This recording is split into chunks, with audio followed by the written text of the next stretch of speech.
네 년이 미쳐 돌아가가지고 감히 시엠이 아침상을 안 차려? 집에서 노는 년이 어디서 늦잠이야? 제 나이 50, 갱년기 탓에 새벽 4시에 겨우 잠들어 딱 5분 늦잠을 잤을 뿐이었습니다.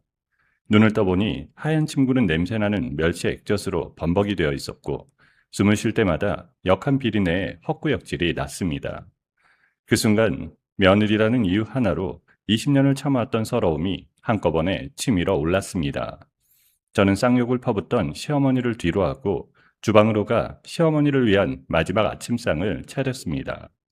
그리고 30분 뒤 밥상을 확인한 시어머니와 남편은 기괴한 비명을 지르며 바닥에 주저앉고 말았습니다.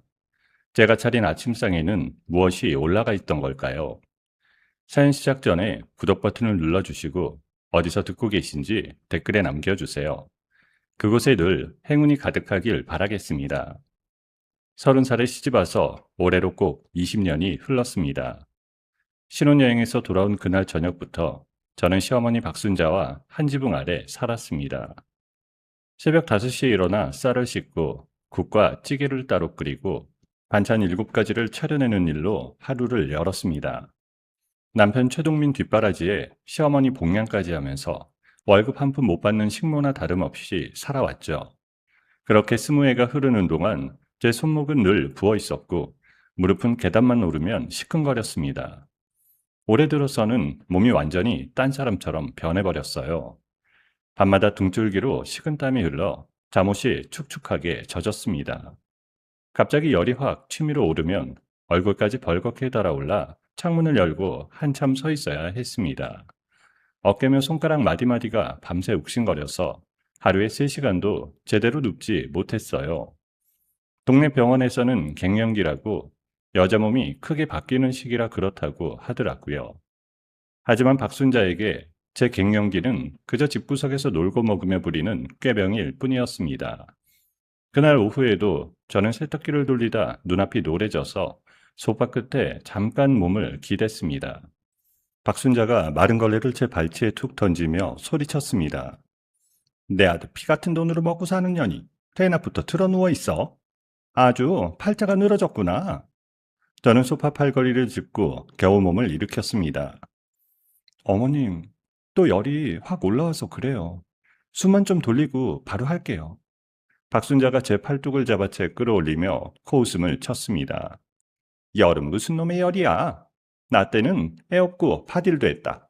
집에서 밥이나 해먹는 게 뭐가 힘들다고 그렇게 맨날 앓는 소리야? 저도 이제 예전 같지가 않아요. 박순자가 베란다 쪽을 턱으로 가리키며 제 말을 잘랐습니다. 됐고, 베란다 물청소 아직 안 했지? 이불 호청도 오늘 안에 싹 뜯어가지고 손으로 빨아라.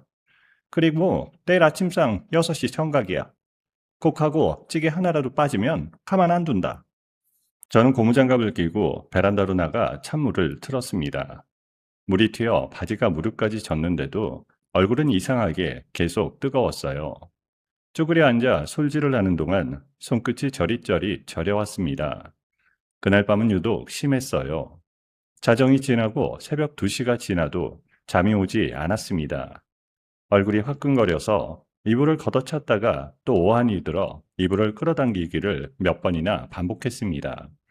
옆에서 최동민은 등을 돌린 채 코를 골며 자고 있었어요. 저는 천장을 바라보며 새벽 4시가 넘도록 뒤척였습니다. 그러다 언제 정신을 놓았는지도 모르게 까무룩 잠들어 버렸어요. 얼마나 잤을까요? 5분도 지나지 않은 것 같은데 제 입에서 비명이 터져 나왔습니다. 얼굴 전체로 차갑고 미끈한 액체가 왈칵 쏟아져 내렸어요. 코를 찌르는 비릿한 비린내가 확 올라오자 저도 모르게 헛구역질이 났습니다. 눈이며 콧속까지 따갑고 숨을 들이마실 때마다 비린 냄새가 목구멍까지 들어왔어요. 눈을 번쩍 떴을 때 박순자가 침대 옆에 서서 멸치 액젓병을 거꾸로 들고 있었습니다. 액젓이 제 이마와 머리카락을 타고 귀 밑까지 줄줄 흘렀고 베개와 하얀 이불에는 누런 자국이 번지고 있었습니다. 방 안에는 금세 비린내가 진동했어요. 박순자가 빈 액젓병을 침대 위에 내던지며 악을 썼습니다. 네 년이 이제 시엠이 아침상도 안 차리네. 퍼질러 자는 꼴 보니 며느리 교육을 다시 시켜야겠구나. 저는 눈이 따가워 손등으로 얼굴을 급히 훔쳤습니다. 머리맡 시계는 6시 5분을 가리키고 있었어요. 딱 5분이었습니다. 20회 동안 단 하루도 늦은 적 없던 밥상이 그날 처음으로 5분 늦었어요. 방문 앞에는 어느새 최동민이 팔짱을 낀 채 서 있었습니다. 머리부터 발끝까지 액젓을 뒤집어 쓴 저를 보더니 어이없다는 듯 코웃음을 치더라고요. 당신도 참 답답하다. 우리 엄마 성질 하루 이틀 겪고 알면서 왜 늦잠을 자서 일을 만들어? 저는 아무 말도 하지 않았습니다. 평소 같았으면 억울해서 울었을 거예요. 그런데 그날은 눈물도 안 났습니다. 딱 한 가지 생각만 들더라고요. 이제 그만해야겠다. 저는 침대에서 일어나 욕실로 가 얼굴과 머리카락에 묻은 액젓을 몇 번이나 닦았습니다. 물로 씻어내도 비린내는 쉽게 빠지지 않았어요. 그러고는 거울 앞에 잠시 서 있었습니다. 50살 강지연, 20년을 남의 집 식모처럼 살아온 여자가 거기 서 있었습니다. 저는 젖은 수건을 세면대에 걸어두고 방으로 돌아왔어요. 평소 같으면 벌써 주방으로 뛰어가 국부터 올렸을 시간이었습니다. 하지만 그날은 냄비부터 꺼내지 않았어요. 안방 옷장문을 열었습니다. 지난달부터 최동민의 양복 주머니에서 하나씩 꺼내 모아둔 것들이 거기 있었어요. 술집 결제 영수증 뭉치와 최동민이 낯선 여자와 끌어안고 웃는 사진들이 있었습니다. 저는 그것들을 식탁 한가운데에 부채처럼 활짝 펼쳐놓았어요. 그 위에 서랍 깊숙이 넣어두었던 이혼 서류를 올렸습니다. 제 이름 옆 서명은 이미 3년 전에 해둔 것이었죠. 마지막으로 집문서를 꺼내 맨 위에 얹었습니다. 최동민이 첫 외도를 들켰을 때 이혼만을 막겠다며 무릎을 꿇고 제 앞으로 넘겨준 이 집 문서였습니다. 저는 식탁을 한번 내려다본 뒤 거실을 향해 말했어요. 어머니, 나와보세요. 아침상 차렸어요. 시계를 보니 6시 반이 조금 넘은 시간이었습니다. 거실에서 저를 노려보던 두 사람이 식탁으로 다가왔습니다. 반찬 대신 늘어선 사진과 서류를 본 순간 박순자의 눈이 휘둥그레졌어요. 아이고, 이게 뭐야? 이게 다 뭐냐고? 박순자가 비명을 지르며 의자에 털썩 주저앉았습니다. 최동민의 얼굴은 금세 하얗게 질렸고요. 야, 이게 뭐야? 당신 지금 뭐 하는 짓이야? 저는 집문서를 손가락으로 톡톡 두드리며 말했습니다. 이 집 내 이름이야. 20회 동안 식모살이한 값이라고 생각할게. 오늘부터 두 사람은 나가. 최동민이 식탁을 주먹으로 내리치며 고함을 질렀습니다. 뭐? 인연이 진짜 미쳤나? 네가 이 집에서 한 게 뭐가 있다고 집을 내놓으래? 박순자가 벌떡 일어나 제게 달려들어 머리채를 휘어잡았습니다. 이 집이 웬 네 거야? 내 아들이 번 돈으로 산 집이야. 종이 쪼가리에 네 이름 올라갔다고 네 집인 줄 알아? 저는 박순자의 손목을 붙잡고 떼어내려 했지만 두 사람의 힘을 도저히 당해낼 수가 없었습니다. 최동민이 제 어깨를 밀쳐 거실 바닥에 쓰러뜨렸고 박순자가 제 등을 발로 걷어찼습니다. 입술이 터져 피가 턱으로 흘러내렸어요. 당장 나가. 꼴도 보기 싫으니까 나가라고. 그렇게 저는 신발 한 짝 신지 못한 맨발로 차가운 복도 타일 위에 내던져졌습니다. 쿵소리와 함께 현관문이 닫혔어요. 곧이어 도어락 번호를 바꾸는 전자음이 연달아 들렸습니다. 저는 맨발로 주저앉은 채 문을 두드렸어요. 최동민, 문 열어. 내 집이야. 문 열라고. 이웃집 아주머니가 놀라서 경찰을 불러주었습니다. 얼마 지나지 않아 경찰관 두 사람이 복도로 올라왔어요. 제 얼굴과 맨발을 본 경찰관이 먼저 다친 곳이 있느냐고 물었습니다. 남편분이 때린 겁니까? 네, 저 두 사람이 저를 밀치고 때리고 밖으로 쫓아냈어요. 저 집도 제 명의예요. 경찰관이 현관문을 두드리자 그제야 최동민이 문을 조금 열었습니다. 아내가 요즘 갱년기 때문에 예민해요. 아침부터 갑자기 이혼한다고 난리를 쳐서요. 그냥 부부싸움이에요. 경찰관은 최동민의 말을 그대로 넘기지 않았습니다. 제 입술에 난 상처를 확인하고 폭행 사실을 따로 물어봤어요. 다만 제가 당장 집 안으로 들어가겠다고 하자 최동민은 계속 문을 막아섰고 현장에서는 집 소유 관계까지 바로 확인해 강제로 들여보낼 수 없다고 했습니다. 폭행 부분은 따로 확인하겠습니다. 우선 치료부터 받으시는 게 좋을 것 같아요. 오늘 당장 이 집에 다시 들어가는 문제는 여기서 바로 해결해 드리기가 어렵습니다. 제 이름으로 된 집인데도요? 명의 관계는 서류를 확인해야 돼요. 지금은 두 분을 떨어뜨려 놓는 게 먼저입니다. 저는 부어오른 입술을 손으로 가린 채 닫힌 현관문을 바라봤습니다. 20회를 살았고 제 이름까지 올라가 있는 집이었어요. 그런데 그날 아침 저는 신발 한 짝도 챙기지 못한 채 그 집 밖에 서 있었습니다. 그리고 그때까지만 해도 저는 몰랐습니다. 최동민이 제 이름으로 된 집 말고도 이미 제 이름을 가지고 또 다른 짓을 벌여 놓았다는 걸요. 쫓겨난 그날 밤 저는 찜질방 구석에 웅크려 앉아 있었습니다. 수건으로 터진 입술을 눌렀더니 마른 피가 덩어리째 묻어나오더라고요. 맨발로 아스팔트를 밟고 걸어온 발바닥은 시커멓게 더러워져 있었고 발 뒤꿈치는 갈라져 쓰라리였습니다. 자리에서 가족끼리 온 사람들이 웃으며 식혜를 나눠 마시는 소리가 들렸습니다. 저는 벽 쪽으로 몸을 더 돌려 앉았어요. 울고만 있을 수는 없었습니다. 당장 내일 아침에 먹을 밥과 몸 누일 곳부터 생각해야 했습니다. 저는 주머니에서 핸드폰을 꺼내 은행 어플을 열었어요. 그래, 이거라도 있으니까. 그 통장은 우리 부부가 지난 10몇 년 동안 안 먹고 안 입으며 모아온 돈이었습니다. 최동민이 첫 외도를 들켰을 때 다시는 그런 일 없게 하겠다며 같이 만든 통장이었어요. 저는 반찬값을 아끼고 시장에서 떨이 채소를 사다 쓰면서 매달 꼬박꼬박 돈을 넣었습니다. 혹시라도 이 사람하고 끝나는 날이 오면 그때 내 발로 걸어나갈 첩이라도 되어달라는 마음이었죠. 떨리는 손으로 비밀번호를 눌렀습니다. 화면에 숫자 하나가 떴습니다. 0. 저는 눈을 몇 번이나 비볐습니다. 화면을 껐다가 다시 켜봤습니다. 그래도 똑같았어요. 거래 내역을 눌러 내려보니 넉 달 전부터 야금야금 돈이 빠져나간 기록이 줄줄이 찍혀 있었습니다. 백화점, 술집, 호텔. 제가 시장에서 콩나물 1,000원어치 살까 말까 망설이던 그 시간에 최동민은 그 돈으로 다른 여자한테 가방을 사주고 있었던 겁니다. 가슴이 답답해져서 한동안 화면만 내려다봤어요. 그러다 겨우 정신을 차리고 은행 상담센터로 전화를 걸었습니다. 고객님, 명의자 본인 맞으세요? 확인차 여쭙겠습니다. 네, 강재현이에요.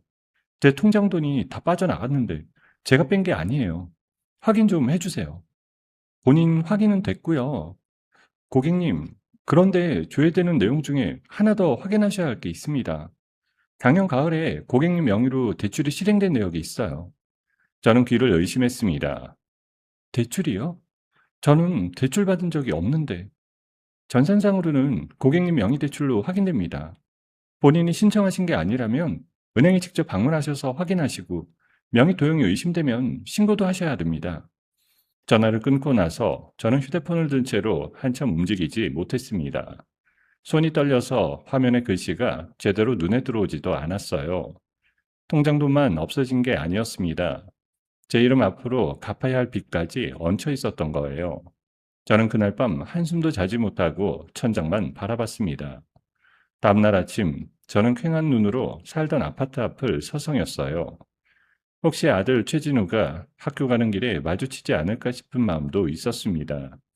그때 경비실에서 나오던 경비원 아저씨가 저를 알아보고 다가왔습니다. 아이고, 601호 사모님? 얼굴이 왜 그러세요? 안녕하세요, 아저씨. 좀 넘어져서요. 저기, 이런 말씀 드리기 뭐한데요? 어제 오후에 사모님 짐이 다 내려왔어요. 짐이요? 무슨 짐이요? 오시고 뭐고 큰 봉투에 담아서 분리수거장에 갖다 놓으셨더라고요. 아드님 할머니가 직접 끌고 내려오셨어요. 제가 이거 버리는 거 맞냐고 여쭤봤더니 쓰레기니까 신경 쓰지 말라고 하시더군요. 저는 인사도 제대로 나누지 못하고 분리수거장 쪽으로 뛰었습니다. 거기에 제 20회가 널브러져 있었어요. 결혼할 때 친정 엄마가 해준 겨울 코트는 가위로 소매가 잘려 있었고 아들 돌잔치 때 입었던 한복은 흙바닥에 밟혀 있었습니다.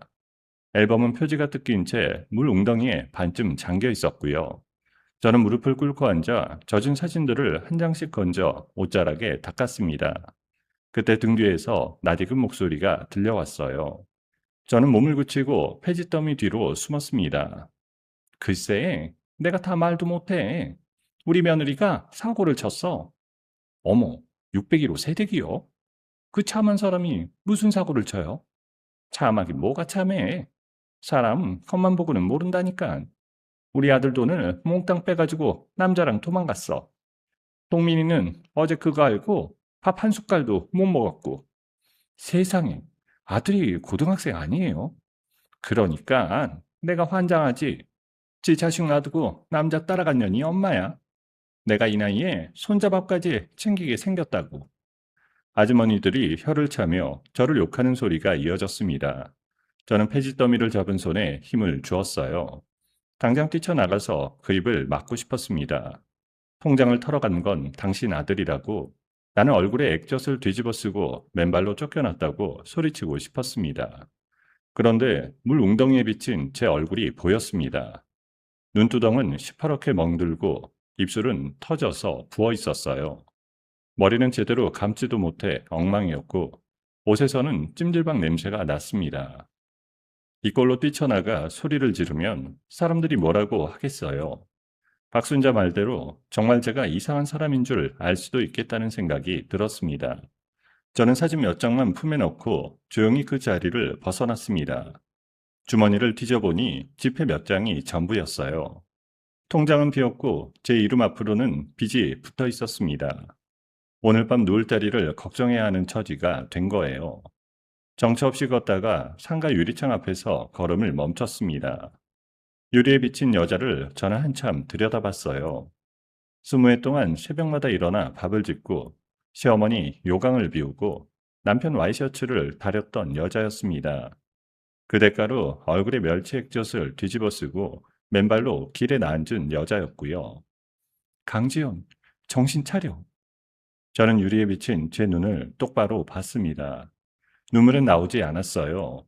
지금 여기서 무너지면 정말 끝이라는 생각이 들었습니다. 죽어도 이대로는 안 살아. 내 돈도 내 집도 다 찾을 거야. 하나도 안 뺏겨. 머리를 질끈 묶고 저는 다시 걷기 시작했습니다. 그날 제가 어디로 가야 할지는 아직 몰랐지만 그 자리에 주저앉지 않겠다는 것 하나만은 확실했어요.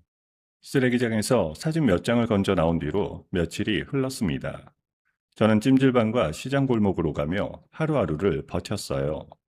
낮에는 식당 설거지 일을 하루치씩 얻어하고 밤에는 찜질방 구석에서 새우잠을 잤습니다. 그러면서도 머릿속에서 떠나지 않는 건 아들 최진우였어요.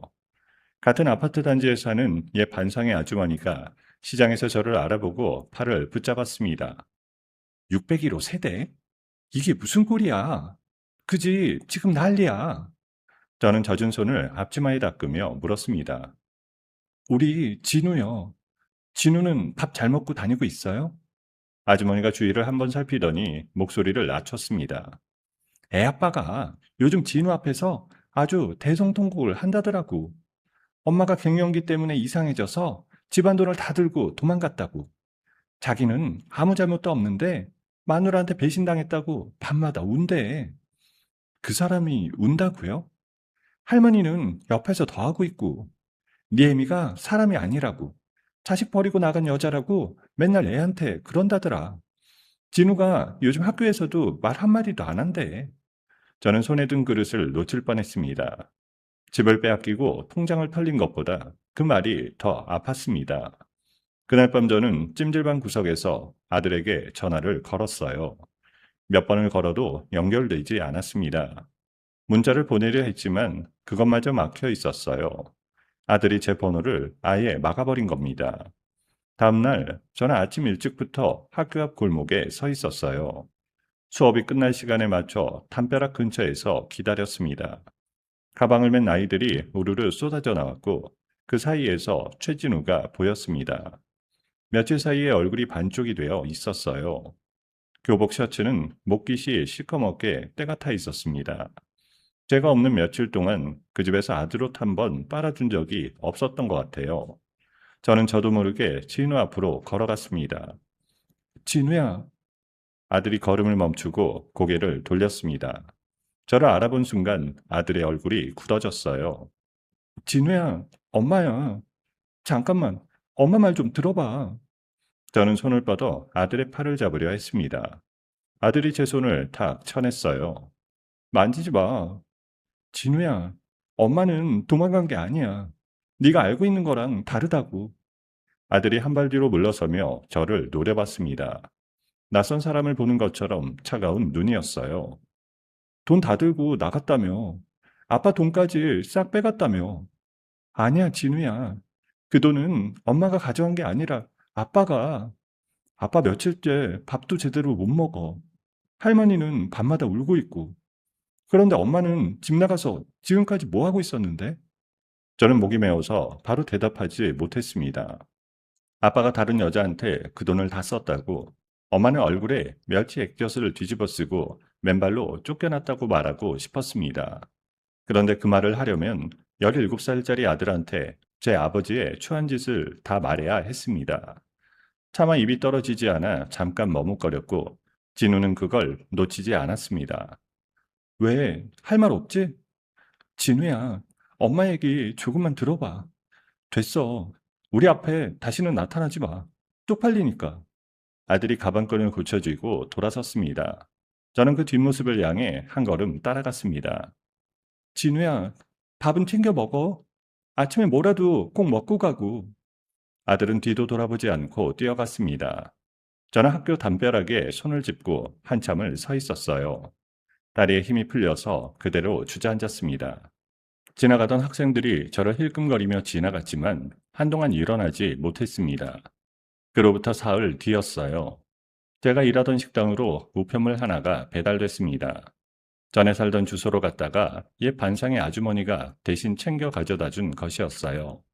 두툼한 봉투를 뜯어보니 법원에서 온 서류였습니다. 최동민이 저를 상대로 이혼 소송을 걸었더라고요. 서류에는 제가 집을 무단으로 나가 가정을 벌였고 집안 돈을 들고 사라졌다고 적혀 있었습니다.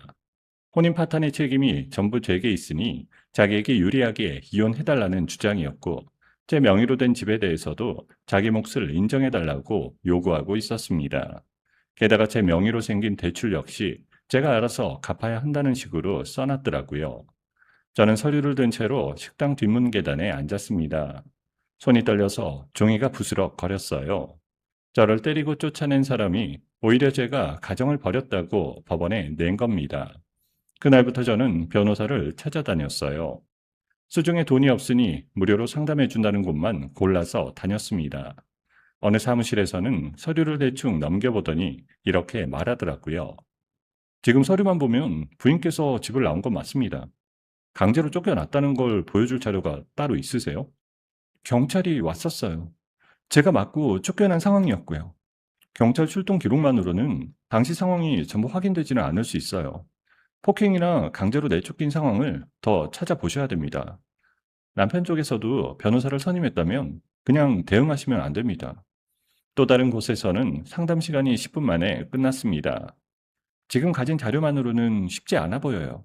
소송 길어지면 비용도 계속 들 거고요. 조건을 보고 합의하는 것도 생각해 보세요. 일주일 동안 그런 말만 듣고 나니 어디서부터 뭘 해야 할지조차 모르겠더라고요. 그날 저는 법원 앞 벤치에 앉아 있었습니다. 날이 추웠지만 자리를 뜰 생각도 들지 않았어요. 구겨진 서류를 무릎 위에 올려놓고 오가는 사람들을 멍하니 바라봤습니다. 문득 이대로 다 놓아버리면 편하겠다는 생각이 들었습니다. 집도 없고 돈도 없고 아들한테는 사람 취급도 못 받고 있는데 살아서 뭐하나 싶더라고요. 저는 두 손으로 얼굴을 감쌌습니다. 그런데 눈을 감으니 지난 며칠 동안 들었던 말들이 자꾸 생각났어요. 새벽 6시에 밥상을 대령하라며 소리치던 박순자의 얼굴, 사진을 들이밀었던 때 제 어깨를 밀치던 최동민의 얼굴, 그리고 창피하니까 나타나지 말라던 아들의 얼굴이었습니다. 그대로 끝낼 수는 없다는 생각이 들었습니다. 내가 여기서 포기하면 저 사람들은 뭐라고 할까? 결국 미쳐서 집을 버린 여자였다고, 자기들 말이 맞았다고 떠들고 다니겠죠. 아들은 평생 엄마가 가족을 버리고 도망갔다고 믿고 살 겁니다. 저는 벤치에서 몸을 일으켰습니다. 구겨진 서류를 두 손으로 꽉 움켜쥐었어요. 안 죽어. 내가 왜 죽어? 잘못한 건 내가 아닌데. 발바닥이 부르터서 걸을 때마다 아팠지만 저는 걸었습니다.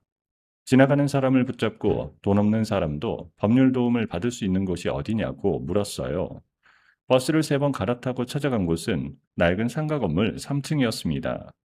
계단벽에는 물이 새서 얼룩이 져 있었고 형광등 하나는 깜빡거리고 있었습니다.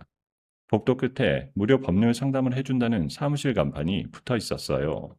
저는 문고리를 잡고 한 번 숨을 골랐습니다. 그리고 문을 열었습니다. 사무실 안은 생각보다 좁았습니다. 낡은 형광등 아래로 서류 상자가 산더미처럼 쌓여 있었고 종이 냄새와 커피 냄새가 뒤섞여 났습니다. 창가 자리에 젊은 남자 하나가 미간을 잔뜩 찌푸린 채 서류를 넘기고 있었어요. 표정이 워낙 딱딱해서 괜히 말 붙이기도 어려워 보이더라고요. 접수대 직원이 번호표를 주며 앉으라고 했습니다. 제 앞으로 3사람이 상담을 받았고 한참 뒤에 제 차례가 왔습니다.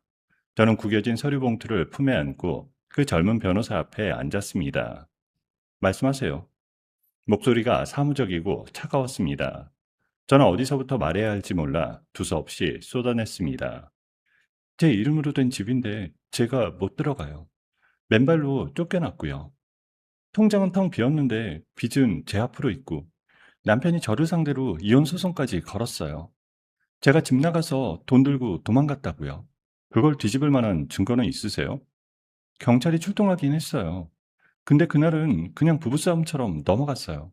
다른 변호사들한테도 가봤는데 다들 쉽지 않다고만 하더라고요. 말하는 동안 제 손이 자꾸 떨렸습니다. 저는 서류를 꺼내 책상에 올려놓으려고 손을 뻗었어요. 그때 서류를 받으려던 남자의 손이 허공에서 멈췄습니다. 저는 고개를 들었어요. 남자가 제 얼굴을 뚫어져라 보고 있더라고요. 방금 전까지 무표정하던 얼굴이 갑자기 굳었습니다. 혹시 성함이 어떻게 되세요? 강재현이요. 남자가 자리에서 벌떡 일어났습니다. 의자가 뒤로 밀리면서 요란한 소리를 냈습니다. 남자는 책상을 돌아 나와 제 앞에 쭈그려 앉더니 상처투성이인 제 손을 조심스럽게 두 손으로 감쌌습니다. 저 모르시겠어요? 윤태준이요. 저는 그 이름을 입속으로 굴려봤습니다. 윤태준. 어디서 들어본 것 같은데 도무지 떠오르지 않았어요. 그런데 저를 올려다보는 그 눈을 보는 순간 아주 오래된 기억 하나가 떠올랐습니다. 32살 시집 온 지 2해쯤 되었을 때였어요. 그때 저희 집 뒤로는 시멘트 담벼락이 하나 있었고 그 너머는 다 쓰러져 가는 집이었습니다. 그 집에는 술만 마시면 아이를 패는 부부와 얻어다 키운다는 사내아이 하나가 살았어요. 아이는 겨울에도 얇은 셔츠 하나만 입고 마당에 서 있었습니다. 어떤 날은 밤새 문 밖에 세워두는지 새벽에 물을 떠러 나가면 그 애가 담벼락에 기대 웅크리고 있었어요. 저는 밥을 지을 때마다 몰래 한 주먹씩 밥을 덜었습니다. 소금으로 간을 하고 참기름을 몇 방울 떨어뜨려 주먹밥을 뭉쳤어요. 그러고는 박순자가 안방에서 아침 연속극을 보는 시간에 뒷마당으로 나갔습니다. 담벼락 위로 손을 뻗어 종이에 싼 주먹밥을 내려놓으면 잠시 뒤에 그것이 스르륵 사라졌어요. 한 번은 담을 넘겨다 보다가 눈이 마주친 적이 있습니다. 그 애는 도망가려다 말고 저를 빤히 올려다 봤어요. 얼굴 한쪽이 시퍼렇게 부어 있었습니다. 천천히 먹어. 체하면 안 되니까. 아이는 대답 대신 밥을 입에 밀어 넣었습니다. 저는 담벼락에 팔을 걸치고 그 애가 다 먹을 때까지 서 있었습니다. 조금만 더 버텨. 더 크면 여기서 나갈 수도 있을 거야. 그러니까 밥은 꼭 먹고. 그 애가 처음으로 입을 열었습니다. 아줌마는 왜 나한테 밥 줘요? 배고파 보이니까. 그의 겨울이 지나고 그 집은 이사를 갔습니다. 아이가 어디로 갔는지 저는 알지 못했습니다. 그 뒤로 20년 가까운 세월이 흐르면서 저도 그 아이를 잊고 살았어요. 제 손을 잡은 태준의 손이 뜨거웠습니다. 그 담벼락 기억나세요? 저는 입을 막았습니다. 목구멍이 막혀서 소리가 나오지 않았어요. 눈물이 뚝뚝 떨어져 태준의 손등에 떨어졌습니다. 그때 그 밥 없었으면 저 정말 못 버텼어요. 며칠씩 굶을 때도 있었거든요. 그게 뭐 대단한 거라고. 태준이 제 손을 놓고 자리에서 일어났습니다. 소매뿌리로 눈가를 한번 훔치더니 잠시 숨을 고르고 제 서류를 다시 펼쳤습니다. 이 사건 제가 맡을게요. 저 돈이 없어요. 그 얘기는 하지 마세요. 지금은 돈 걱정하실 때 아닙니다. 그날부터 태주는 제 사건을 하나씩 다시 들여다보기 시작했습니다. 다른 사건들을 뒤로 미루고 제 서류만 파고들었어요. 저녁마다 저를 사무실로 불러 그날 알아낸 것들을 하나씩 설명해 줬습니다. 쫓겨나신 날 아파트 복도 CCTV는 확보했습니다. 맨발로 밖에 나와 계신 모습이 그대로 남아 있어요. 경찰 출동 기록도 받았고요. 적어도 지연 씨가 스스로 집을 나갔다는 주장은 쉽게 못할 겁니다. 이걸 어떻게 다 찾았어요? 기록이 남아있으면 찾을 수 있어요. 하나씩 하면 됩니다. 태주는 제가 갖고 있던 영수증과 사진부터 다시 정리했고 필요한 자료는 정식 절차를 밟아 추가로 확보해 갔습니다. 최동민이 불륜녀와 함께 드나든 숙박업소 결제 내역과 정황이 확인됐고 제 이름으로 대출이 실행된 과정에도 이상한 점이 하나씩 드러났습니다. 증거가 쌓일수록 태준의 얼굴은 오히려 더 굳어졌어요. 제가 제일 화나는 게 뭔지 아세요? 뭔데요? 이 사람들은 지연 씨가 아무것도 모를 거라고 생각한 거예요.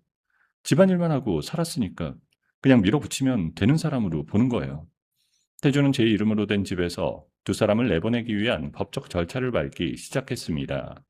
동시에 제 명의를 도용한 대출과 빠져나간 돈에 대해서도 은행과 수사기관에 자료를 넣었어요.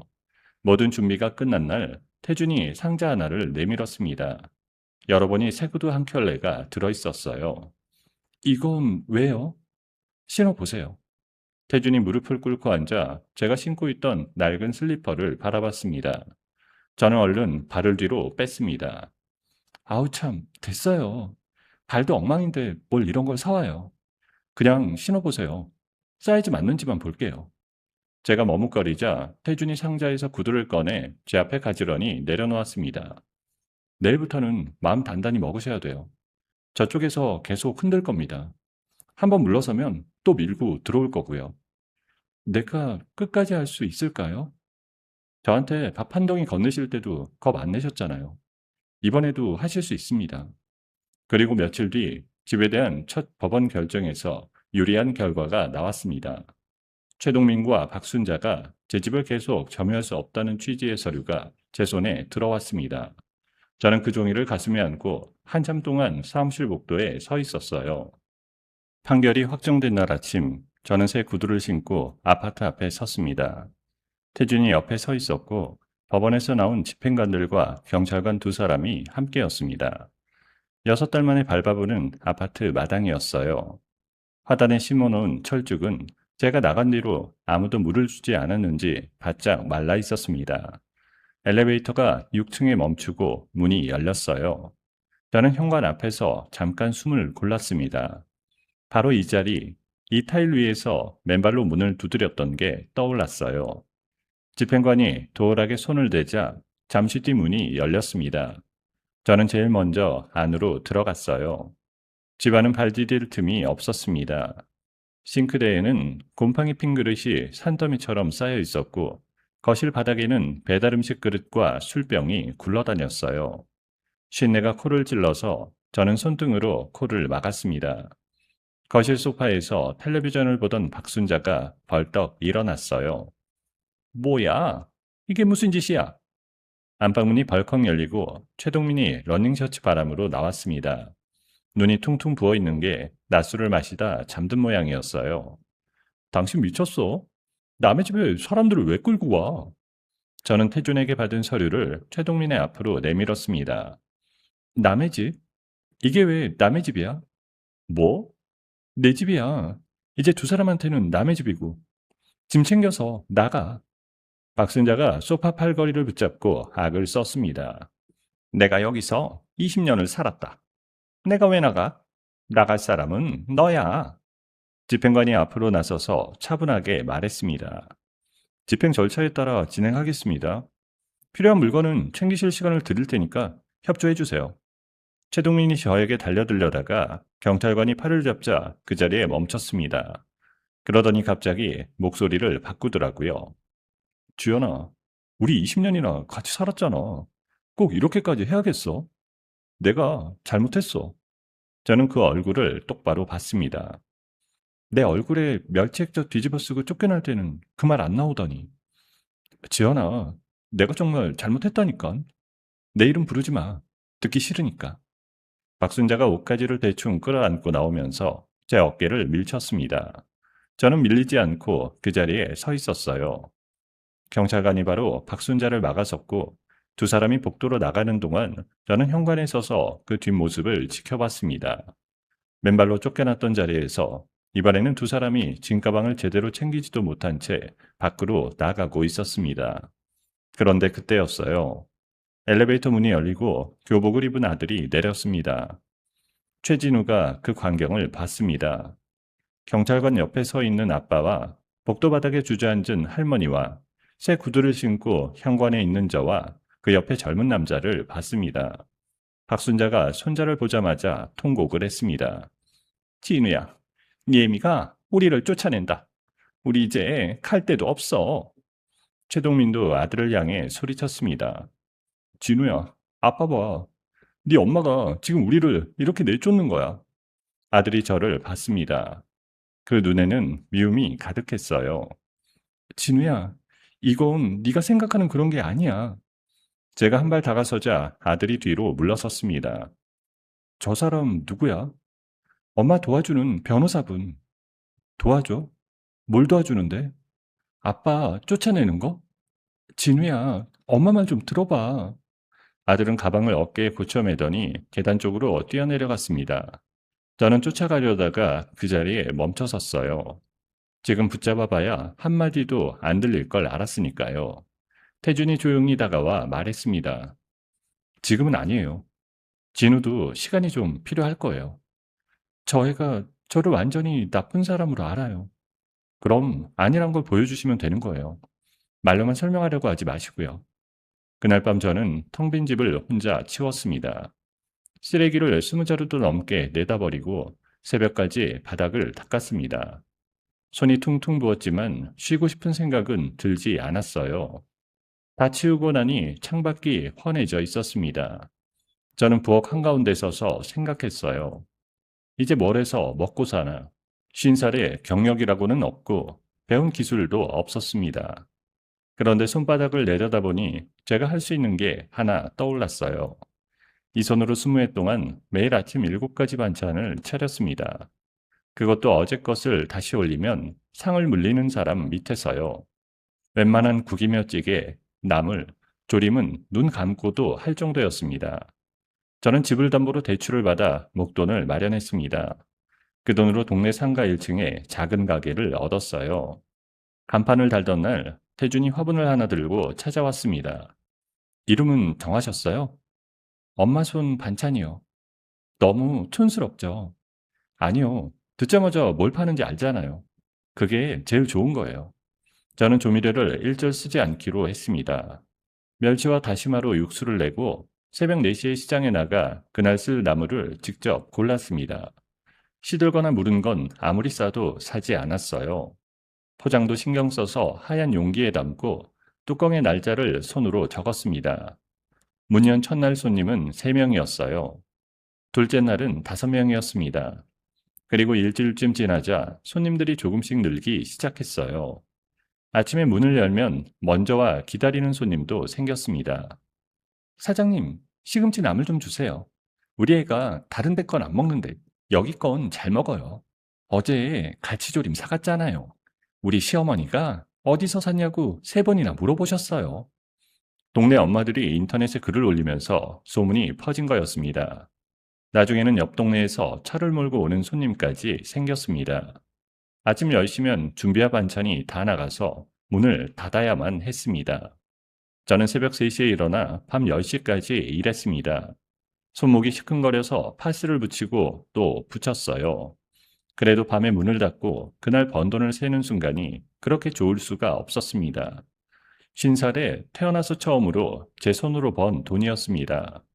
가게 문을 연 지 8달째 되던 날 지역 방송국에서 촬영을 나왔습니다. 화면 속에서 저는 앞치마를 두르고 웃고 있었어요. 그 방송이 나가고 매출은 또 한 번 뛰었습니다.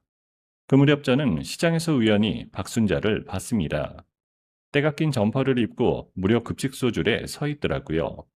저를 알아보고 눈이 마주쳤지만 저는 그냥 지나쳤습니다. 차에 올라타 시동을 걸면서 백밀러를 한번 봤습니다. 박순자가 그 자리에 서서 제 차를 끝까지 바라보고 있었습니다. 방송이 나간 뒤로 가게는 하루가 다르게 커졌습니다. 저는 2층까지 빌려 조리실을 넓혔고 직원도 5명이나 두게 되었습니다. 아들 최진우는 강제 집행이 있던 날 이후로 며칠 만에 집으로 돌아왔습니다. 갈 데가 없으니 돌아온 거였죠. 그래도 저는 아들이 제 집으로 왔다는 것만으로 밤에 잠이 왔습니다. 하지만 한 집에 산다고 같이 사는 건 아니더라고요. 아들은 방에서 나오지 않았습니다. 제가 차려놓은 밥상에는 손도 대지 않았어요. 밤에 제가 자면 그때서야 나와서 라면을 끓여 먹고 들어갔습니다. 아침에 나가보면 싱크대에 냄비 하나만 덩그러니 놓여 있었습니다. 진우야, 오늘은 같이 저녁 먹자. 방문 너머로 대답이 없었습니다. 저는 문고리를 잡았다가 놓고 돌아섰습니다. 한 번은 아들 방문 앞에 반찬통을 놓아두고 쪽지를 붙였어요.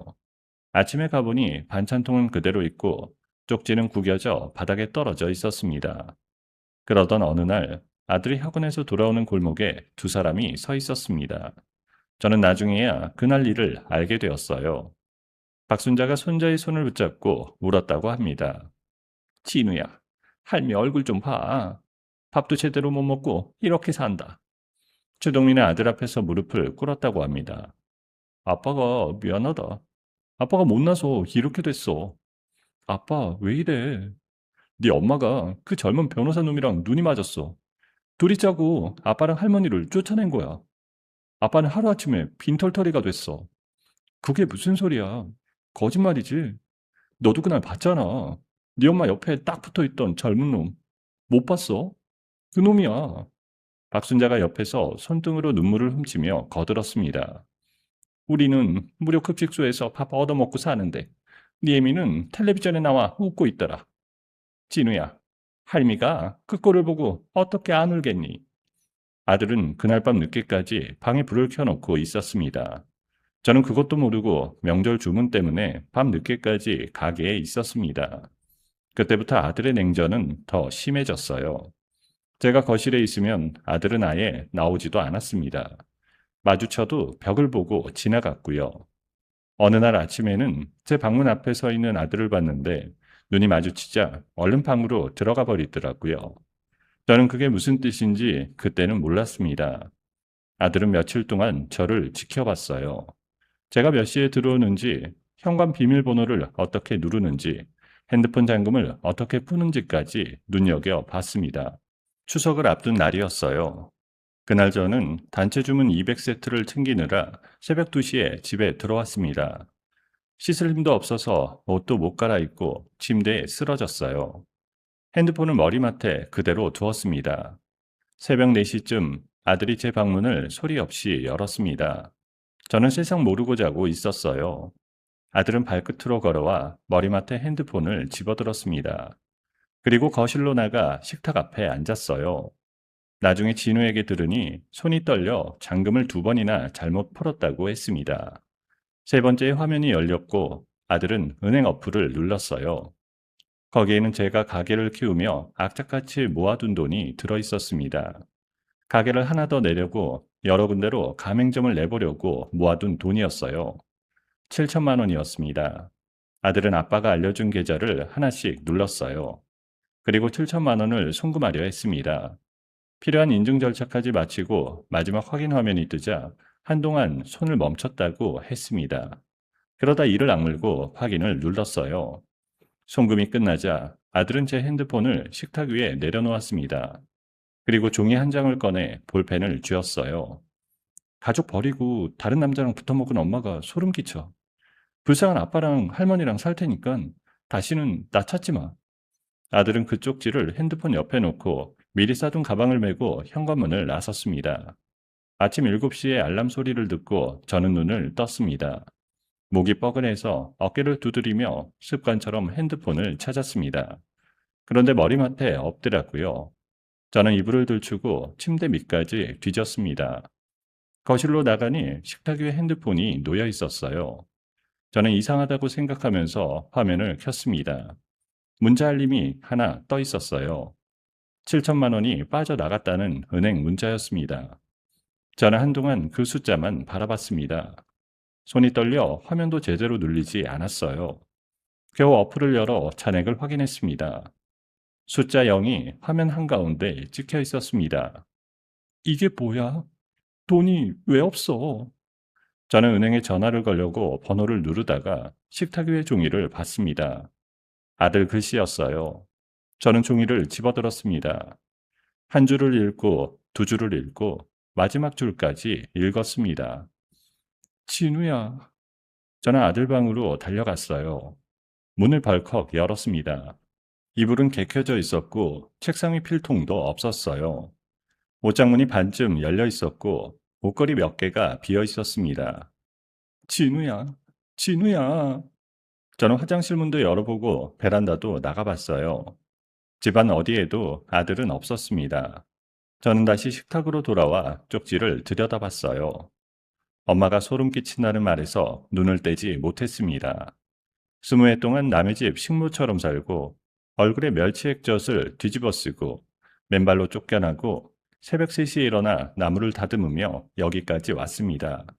그 모든 걸 견딜 수 있었던 건 저 아이 하나 때문이었습니다. 그런데 저 아이가 제 돈을 다 가져가고 저를 그렇게까지 싫어한다는 말을 남기고 사라진 겁니다. 진우야, 엄마가 뭘 그렇게 잘못했어? 왜 엄마한테 이래? 참으려고 해도 울음이 멈추지 않았습니다. 저는 식탁을 붙잡고 한참을 울다가 다리에 힘이 풀렸습니다. 쪽지를 손에 쥔 채로 저는 부엌바닥에 그대로 쓰러졌어요. 눈앞이 흐려지더니 주변 소리도 제대로 들리지 않았습니다. 같은 시각 아들 최진우는 시외버스 터미널 대합실에 앉아 있었습니다. 아빠가 알려준 약속 장소였습니다. 가방을 무릎 위에 올려놓고 출입구 쪽만 뚫어져라 쳐다봤다고 하더라고요. 아들은 그날 아침에 나오면서 가슴이 두근거렸다고 했습니다. 이제 아빠랑 할머니랑 셋이서 새로 시작하면 된다고 생각했대요. 돈도 보냈으니 다시는 굶지 않아도 되고 할머니가 무료 급식소 줄에 서지 않아도 된다고 믿었습니다. 자기가 가족을 구했다고 그렇게 생각했다고 합니다. 약속 시간이 10분 지났을 때만 해도 아들은 아무렇지 않았어요. 차가 막히나 보다 하고 대합실 시계만 봤습니다. 30분이 지나자 슬슬 불안해졌고요. 아들은 핸드폰을 꺼내 아빠 번호를 눌렀습니다. 신호음이 2번 울리다가 뚝 끊겼습니다. 아들은 잘못 눌렀나 싶어서 다시 걸었어요. 이번에는 신호음이 1번 울리고 바로 끊겼습니다. 3번, 4번, 5번을 걸었습니다. 그때마다 똑같이 끊겼어요. 그 시각 최동민은 통장에 찍힌 7천만 원을 들여다보고 있었습니다. 박순자가 옆에서 아들의 팔뚝을 붙잡고 물었어요. 진우는 어떡할 거야? 지금 터미널에서 기다린다며. 최동민이 화면을 손가락으로 넘겨보며 대답했습니다. 데려가면 집만 돼. 배 타고 나가는데 사람 하나 늘면 돈이 얼만데. 그래도 네 새끼다. 하나밖에 없는 자식인데. 엄마는 지금 상황 몰라? 애까지 데리고 다니면 더 눈에 띈단 말이야. 학교 안 나가기 시작하면 바로 찾을 거고. 박순자가 잠깐 입을 다물었다가 손사래를 쳤습니다. 그래, 네 말이 맞다. 우리부터 살고 봐야지. 최동민의 아들 번호를 수신 차단으로 돌려버렸습니다.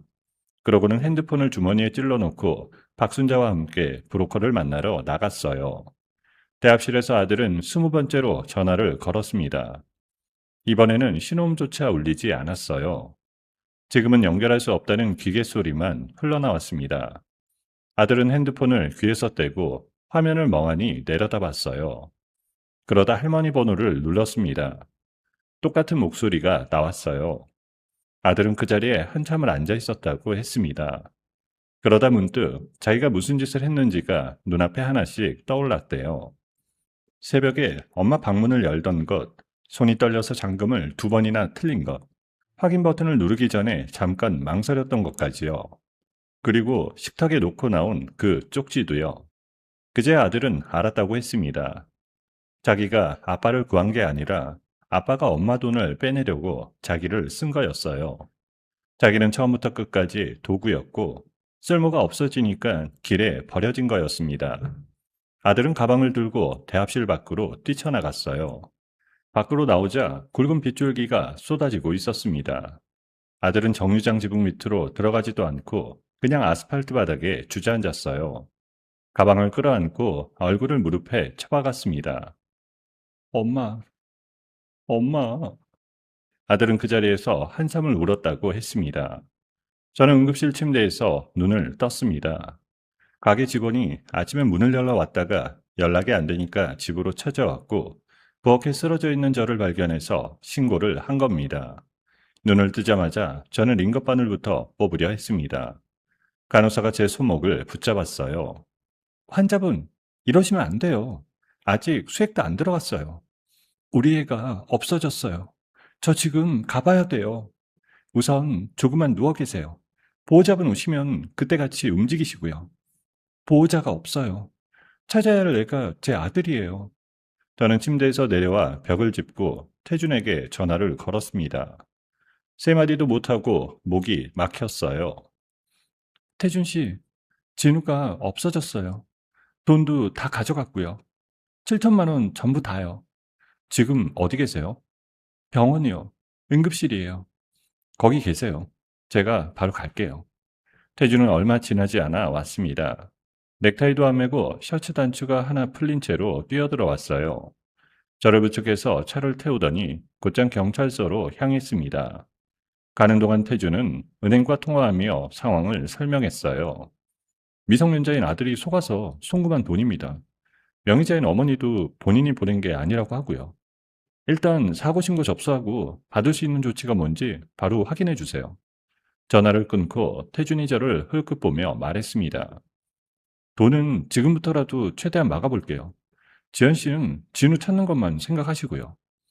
경찰서에서 저는 아들 사진을 내밀며 가출 신고를 했습니다. 손이 떨려서 서류에 이름 석자도 제대로 못 썼습니다. 태준이 옆에서 필요한 내용을 하나씩 짚어주며 담당 경찰관에게 말했어요. 미성년자고 지금 연락도 끊긴 상태예요. 마지막으로 확인된 위치부터 빨리 확인할 수 없을까요? 경찰관이 서류를 넘기며 물었습니다. 아드님이 어머니 계좌에서 돈을 송금하고 집을 나간 게 맞습니까? 저는 고개를 저었습니다. 우리 애가 돈이 탐나서 그런 게 아니에요. 애 아빠가 시킨 거예요. 진우는 속은 거고요. 알겠습니다. 미성년자고 현재 연락이 안 되는 상황이니까 필요한 확인 절차부터 진행하겠습니다. 밤 11시가 다 되어서야 연락이 왔습니다. 아들 핸드폰 위치가 마지막으로 확인된 곳이 시외버스 터미널 근처라고 했어요. 태준이 차문을 열며 말했습니다. 타세요. 터미널부터 가보시죠. 밖에는 비가 쉴 새 없이 쏟아지고 있었습니다. 와이퍼를 제일 빠르게 돌려도 앞유리가 계속 빗물로 덮였어요. 태준은 앞을 살피며 차를 몰았습니다. 태준 씨, 천천히 가요. 비가 너무 많이 와요. 알겠습니다. 지연 씨는 조금이라도 눈 좀 붙이세요. 지금 잠이 오겠어요.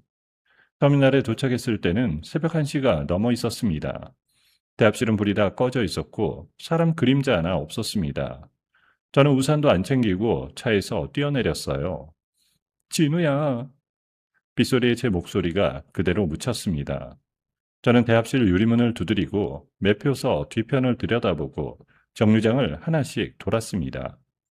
구두 안에 물이 차서 걸을 때마다 발이 미끄러졌어요. 머리카락이 얼굴에 달라붙어 앞이 잘 안 보였습니다. 태준이 반대편을 돌면서 소리쳤어요. 이쪽은 없어요. 제가 저쪽 주차장 한번 가볼게요. 저는 목이 쉬도록 아들 이름을 불렀습니다. 빗물이 눈으로 들어와서 자꾸 시야가 흐려졌어요. 그러다 주차장 끝 하단 옆 어둠 속에 뭔가 웅크리고 있는 게 눈에 들어왔습니다. 저는 그쪽으로 뛰었습니다. 물 웅덩이에 발이 걸려 진흙탕에 넘어졌지만 손으로 바닥을 짚고 일어나 또 뛰었습니다. 교복 셔츠 하나만 입은 아들이 무릎을 끌어안고 앉아 있었어요. 입술은 새파랗게 질려 있었고 온몸이 덜덜 떨리고 있었습니다. 진우야. 아들이 천천히 고개를 들었습니다. 저를 알아보고 눈이 커졌어요. 그러고는 일어서려다가 다리에 힘이 풀렸는지 그대로 앞으로 엎어졌습니다. 빗물이 고인 아스팔트에 두 손을 짚고 아들이 울부짖었어요. 엄마, 잘못했어요. 저는 그 앞에 무릎을 꿇고 앉았습니다. 엄마, 내가 다 망쳤어. 내가 엄마 돈 다 보냈어. 아빠가 나 버렸어. 전화도 안 받아. 알아. 엄마가 다 알아. 내가 엄마한테 괴물이라고 썼어. 나 진짜 어떡해, 엄마? 나 이제 어떡해? 아들이 제 앞에서 고개를 푹 숙인 채 울었습니다. 저는 곧바로 그 어깨를 붙잡아 일으켰어요. 온몸이 비에 젖어 차갑게 식어 있었습니다. 저는 아들을 끌어안았어요. 있는 힘껏 품에 끌어안고 등을 손바닥으로 문질렀습니다. 됐어. 됐어, 진우야. 엄마 여기 있잖아. 엄마, 나 같은 애를 왜 찾으러 왔어? 무슨 소리야? 네가 내 아들인데 엄마가 널 안 찾으면 누가 찾아? 돈이야 또 벌면 됐습니다. 새벽 3시에 일어나서 남을 다듬는 거, 그거 못할 것도 없었습니다. 그런데 이 애가 비를 맞고 여기 이러고 앉아 있는 건 돈으로 되돌릴 수 있는 일이 아니었어요. 저는 아들 머리를 가슴에 묻고 소리내어 울었습니다. 눈물이 자꾸 흘렀지만 닦을 생각도 못했어요. 아들이 제 옷깃을 두 손으로 붙잡고 흐느꼈습니다. 엄마, 미안해. 진짜 미안해요. 됐어. 이제 됐으니까 집으로 가자. 이러다 진짜 감기 걸려. 태준이 뒤에서 겉옷을 벗어 아들의 어깨에 덮어줬습니다. 그러고는 아무 말 없이 우리 둘을 부축해서 차 쪽으로 데려갔어요. 차 안에서 아들은 제 어깨에 머리를 기대고 그대로 잠들었습니다. 저는 그 젖은 머리카락을 손으로 계속 쓸어 넘겼습니다. 운전대를 잡은 태준이 백밀러로 저를 한번 보더니 조용히 입을 열었습니다. 지연 씨, 방금 연락 왔는데요. 최동민이랑 박순자 항구 쪽에 있는 것 같아요. 새벽 3시가 넘은 시각 항구에는 짙은 안개가 깔려 있었어요. 최동민과 박순자는 낡은 창고 옆에서 브로커를 만나고 있었습니다. 브로커가 손을 내밀며 말했어요. 돈부터 보내세요. 배는 4시에 뜹니다. 최동민이 핸드폰을 꺼내 계좌번호를 눌렀습니다. 그런데 송금을 하려 해도 계속 오류가 떴습니다. 몇 번을 다시 해봐도 똑같았어요. 이거 왜 이래? 돈 분명히 들어와 있는데. 브로커가 팔짱을 끼며 목소리를 높였습니다. 지금 장난하십니까? 돈도 준비 안 해놓고 사람 불러낸 거예요? 아니, 돈 있다니까요. 계좌가 갑자기 안 돼서 그래요. 5분만 기다려봐요. 박순자가 아들 팔을 잡아당기며 다급하게 물었습니다. 왜 그래? 돈이 왜 안 나가? 나도 몰라. 계좌가 막힌 것 같아. 두 사람이 브로커와 실랑이를 하는 사이 시간이 흘렀습니다. 잠시 뒤 창고 뒤편과 컨테이너 사이에서 형사들이 모습을 드러냈습니다. 그 뒤로 태준이 걸어 나왔어요. 최동인이 뒷걸음질을 치다가 발이 걸려 넘어졌습니다. 박순자는 그 자리에 주저앉아 소리를 질렀습니다. 왜 이래? 우리가 뭘 했다고 이래? 이 손 놔! 형사가 두 사람의 손목에 수갑을 채웠습니다. 최동민이 태준을 노려보며 악을 썼습니다. 네가 뭔데 여기까지 따라와? 남의 집안일에 왜 자꾸 끼어들어? 태준이 한 발 다가서서 차갑게 대답했습니다. 아들까지 이용해서 남의 돈 빼돌린 게 언제부터 집안일입니까? 경찰서 조사실로 끌려간 두 사람은 그 안에서도 서로를 물어뜯었습니다. 박순자가 아들의 등을 손바닥으로 치며 소리쳤어요. 다 네가 하자고 한 거잖아. 나는 그냥 따라간 거야. 엄마가 진우 붙잡고 울라고 했잖아. 할머니 굶어 죽는다고 말하라고 한 게 누군데? 이 못난 놈아. 마누라 하나 제대로 못 다뤄가지고 이 꼴을 만들어? 수사와 재판은 한동안 이어졌습니다. 두 사람이 진우를 속여 제 돈을 빼돌린 과정과 제 명의로 벌여놓은 일들이 하나씩 확인됐어요. 법원은 미성년자인 아들까지 이용한 점을 무겁게 보고 두 사람에게 실형을 선고했습니다. 판결이 있고 얼마 뒤 저는 아들과 함께 교도소 면회실에 찾아갔습니다. 유리창 너머로 두 사람이 앉았습니다. 죄수복을 입은 박순자는 그 사이 부쩍 늙어 보였어요. 최동리는 저를 보자마자 유리에 손바닥을 붙였습니다. 지연아, 내가 잘못했어. 한 번만 봐줘. 제발. 진우야, 할미 좀 봐라. 응? 할미 얼굴 좀 봐. 아들은 아무 말도 하지 않았습니다. 제 손을 꽉 잡고 앞만 봤습니다. 저는 의자를 조금 당겨 앉았어요. 두 사람 얼굴 보려고 온 게 아니에요. 마지막으로 할 말이 있어서 왔어요. 지연아, 나 여기서 못 살아. 나 진짜 미칠 것 같아. 나는 당신들이랑 그 집에서 20년 살았어. 매일 새벽 5시에 일어나면서. 최동민이 입을 다물었습니다. 이제 두 사람이 감당해. 서로 탓하든 원망하든 그건 이제 나랑 상관없는 일이야. 박순자가 유리를 두드리며 울었습니다. 내가 미쳤었다. 며느라, 내가 잘못했다. 한 번만 용서해다오. 저는 자리에서 일어났습니다.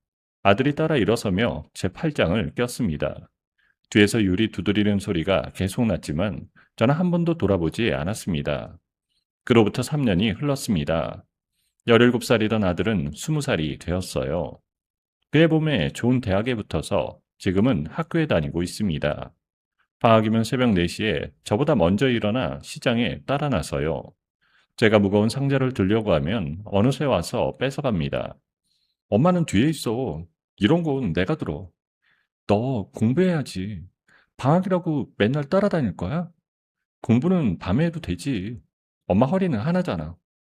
동네 반찬 가게 하나로 시작한 제 사업은 이제 전국에 100개가 넘는 가게로 늘어났어요. 태준이 계약이며 서류며 하나하나 챙겨준 덕분이었습니다. 회사가 커질 때마다 태준은 늘 같은 말을 했습니다. 제가 지연 씨한테 갚을 게 아직 한참 남았습니다. 밥값을 도대체 언제까지 갚으려고 그래요? 평생이요. 그리고 오늘 제 이름을 건 재단이 문을 여는 날이었습니다. 행사장 로비에 들어서자 카메라 불빛이 사방에서 터졌어요. 저는 맞춰 입은 정장 차림으로 천천히 걸어 들어갔습니다. 발에는 굽이 낮은 편한 구두를 신었어요. 3년 전 태준이 건네준 그 구두는 아직도 신발장에 그대로 있습니다. 기자 한 사람이 마이크를 내밀며 물었어요. 대표님, 이 재단은 어떤 분들을 돕는 곳인가요? 저는 잠깐 숨을 고르고 대답했습니다. 집에서 맞고 쫓겨나도 당장 갈 데가 없는 분들이 있습니다. 돈이 없어서 참고 또 참다가 결국 못 나오는 분들도 있고요. 그런 분들이 자기 발로 나와서 다시 먹고 살 수 있게 돕는 곳입니다. 대표님도 비슷한 일을 직접 겪으셨다고 들었습니다. 저는 그래도 운이 좋았어요. 손 내밀어준 사람을 만났으니까요. 그런데 그런 사람 한 명 못 만나서 계속 참고 사는 분들도 많습니다. 단상에 오르기 전 저는 잠깐 걸음을 멈추고 옆을 봤습니다. 오른쪽에는 아들이 서 있었어요. 어느새 저보다 머리 하나가 더 커져서 사람들 사이를 지나갈 때마다 제 앞을 슬쩍 막아주더라고요. 왼쪽에는 태준이 서류 봉투를 옆구리에 끼고 서 있었습니다. 긴장되세요? 조금이요. 아들이 제 등을 툭 쳤습니다. 엄마, 반찬 200세트도 챙기는 사람이 사람들 앞에서 말하는 게 뭐가 무서워? 저는 웃음이 터졌습니다. 단상에 올라 마이크 앞에 섰습니다. 객석에 앉은 사람들 얼굴이 하나하나 보였어요. 가게 직원들도 있었고 오랜 손님들도 있었습니다. 저는 마이크를 조금 가까이 당기고 입을 열었어요. 저는 오랫동안 누구 엄마, 누구 아내, 누구네 며느리로만 불렸습니다. 목소리가 조금 떨렸지만 저는 계속했습니다. 그러다 보니까 제 이름 석자를 제대로 불릴 일도 별로 없더라고요. 그런데 지금은 사람들이 저를 제 이름으로 불러줍니다. 박수 소리가 터져나왔습니다. 저는 강지연입니다. 반찬 만드는 강지연이에요. 카메라 불빛이 또 한 번 쏟아졌습니다. 저는 고개를 들고 정면을 봤습니다. 객석 맨 앞에서 박수를 치는 아들과 태준이 보였어요. 저도 모르게 웃음이 났습니다. 새벽 5시에 일어나 밥을 짓고 얼굴에 액젓을 뒤집어 쓰고 맨발로 제 집에서 쫓겨났던 한 사람의 이야기였습니다. 무려 20년을 남을 위해 살았는데 돌아온 건 배신과 빚더미 뿐이었죠. 가장 사랑하는 자식마저 등을 돌렸을 때는 정말 모든 게 끝난 것처럼 보였습니다. 그런데 강지연은 거기서 주저앉지 않았습니다. 남들이 하찮게 여기던 부엌 살림을 무기로 삼아 다시 일어섰습니다. 누군가에게 몰래 건넸던 주먹밥 한 덩이가 20년 뒤에 돌아와 손을 잡아주기도 했습니다. 결국 이 사람이 되찾은 건 집도 돈도 아니었습니다. 누구의 아내나 며느리가 아닌 자기 이름 석자였습니다. 무너진 자리에서 다시 일어나 마침내 자기 이름으로 우뚝 선 강지연에게 따뜻한 응원의 한마디를 댓글로 남겨주시는 건 어떨까요? 오늘 이야기가 마음에 남으셨다면 구독과 좋아요로 따뜻한 응원 부탁드립니다. 여러분의 작은 응원이 다음 영상을 제작하는데 큰 힘이 됩니다. 오늘도 끝까지 함께 해주셔서 진심으로 감사합니다.